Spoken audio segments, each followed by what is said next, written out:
ಬೆಂಗಳೂರು ನಗರದಲ್ಲಿ ದಿನಾಂಕ 10 ಮಾರ್ಚ್ 2026ರಂದು ಮಂಗಳವಾರ ನಡೆಯುವ ಕಾರ್ಯಕ್ರಮಗಳ ವಿವರ. ಅಲುಮನಿ ವೆಬ್ಸೈಟ್ ಹಾಗೂ ಕಚೇರಿಯ ಉದ್ಘಾಟನೆಯನ್ನು ಎಚ್.ಸಿ. ಬಾಲಕೃಷ್ಣರವರು ನೆರವೇರಿಸಲಿದ್ದು, ಅತಿಥಿಗಳಾಗಿ R. Ravindra, A. Harish, G K. Satyakirti, H G. Balagopal ಭಾಗವಹಿಸುವರು. ಈ ಕಾರ್ಯಕ್ರಮವು ವಿವೇಕಾನಂದ ಪ್ರಥಮ ದರ್ಜೆ ಕಾಲೇಜು, ರಾಜಾಜಿನಗರದಲ್ಲಿ ಬೆಳಿಗ್ಗೆ 10 ಗಂಟೆಗೆ ನಡೆಯಲಿದೆ. ಭೀಮ ಗಾಯನ ವಿಶೇಷ ಸಂಗೀತ ಕಾರ್ಯಕ್ರಮ.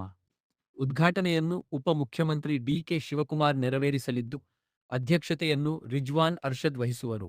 ಅತಿಥಿಗಳಾಗಿ G. Pallavi, G. Jagadish, G. Ramesh, Naveen Joseph ಭಾಗವಹಿಸಲಿದ್ದು, ಈ ಕಾರ್ಯಕ್ರಮವನ್ನು ವಾರ್ತಾ ಮತ್ತು ಸಾರ್ವಜನಿಕ ಸಂಪರ್ಕ ಇಲಾಖೆ ಆಯೋಜನೆ ಮಾಡಿದೆ.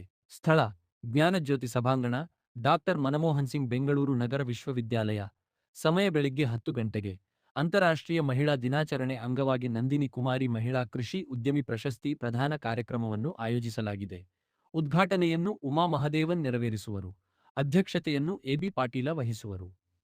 ಅತಿಥಿಗಳಾಗಿ C N. Shivaprakash, Venkataramareddy, J. Patil, Elizabeth Cherian, Roopa Vasudevan, K. Annapurna, C. Bhuvaneshwari ಭಾಗವಹಿಸುವರು. ಕಾರ್ಯಕ್ರಮವು ಕೃಷಿ ತಂತ್ರಜ್ಞರ ಕಚೇರಿಯಲ್ಲಿ ಬೆಳಿಗ್ಗೆ 10:30ಕ್ಕೆ ಪ್ರಾರಂಭಗೊಳ್ಳಲಿದೆ. ಕನ್ನಡದ ಪ್ರಮುಖ ಸಣ್ಣ ಕಥೆಗಾರರು ಎಂಬ ವಿಷಯವಾಗಿ ವಿಚಾರಗೋಷ್ಠಿಯನ್ನು ಆಯೋಜಿಸಲಾಗಿದೆ.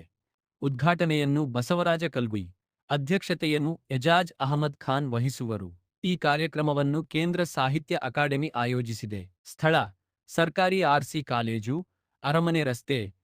ಕಾರ್ಯಕ್ರಮವು ಬೆಳಿಗ್ಗೆ 10:30ಕ್ಕೆ ಪ್ರಾರಂಭಗೊಳ್ಳಲಿದೆ. ಯುವ ಬರಹಗಾರರ ಚೊಚ್ಚಲ ಕೃತಿಗಳ ಲೋಕಾರ್ಪಣೆ. ಉದ್ಘಾಟನೆಯನ್ನು ನಾಗತಿಹಳ್ಳಿ ಚಂದ್ರಶೇಖರ್, ಅಧ್ಯಕ್ಷತೆಯನ್ನು ಮಾನಸ ವಹಿಸುವರು. ಅತಿಥಿಗಳಾಗಿ ಸತೀಶ್ ಕುಲಕರ್ಣಿ, ಬಿ.ಎಸ್. ಮಂಜುನಾಥಸ್ವಾಮಿ. ಈ ಕಾರ್ಯಕ್ರಮವನ್ನು ಕನ್ನಡ ಪುಸ್ತಕ ಪ್ರಾಧಿಕಾರ ಆಯೋಜಿಸಿದೆ. ಸ್ಥಳ: ನಯನ ಸಭಾಂಗಣ, ಕನ್ನಡ ಭವನ, ಜೆ.ಸಿ. ರಸ್ತೆ. ಬೆಳಿಗ್ಗೆ 11 ಗಂಟೆಗೆ ಕಾರ್ಯಕ್ರಮ ಪ್ರಾರಂಭಗೊಳ್ಳಲಿದೆ. ಕರ್ನಾಟಕ ರಾಜ್ಯ ಚುನಾವಣಾ ಆಯೋಗದ ಲೋಗೋ ಮತ್ತು ಅಧಿಕೃತ ಸಾಮಾಜಿಕ ಜಾಲತಾಣಗಳ ಬಿಡುಗಡೆ ಸಮಾರಂಭ. ಉದ್ಘಾಟನೆಯನ್ನು ಬಿ. ವೀರಪ್ಪ, ಅಧ್ಯಕ್ಷತೆಯನ್ನು ಜಿ.ಎಸ್. ಸಂಗ್ರೇಶಿ ವಹಿಸುವರು. ಅತಿಥಿಗಳಾಗಿ ಸುರೇಶ ಕೆ. ವಂಟಿಗೋಡಿ, ಸದಾನಂದ ಎಚ್. ಹೊಸಗೌಡರ್.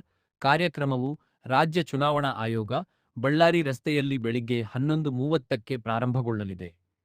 ಪ್ರತಿದಿನ ಬೆಂಗಳೂರಿನಲ್ಲಿ ನಡೆಯುವ ಕಾರ್ಯಕ್ರಮಗಳ ಬಗ್ಗೆ ಮಾಹಿತಿ ಪಡೆಯಲು ನಮ್ಮ ಚಾನೆಲ್ ಫಾಲೋ ಮಾಡಿ. ಧನ್ಯವಾದಗಳು.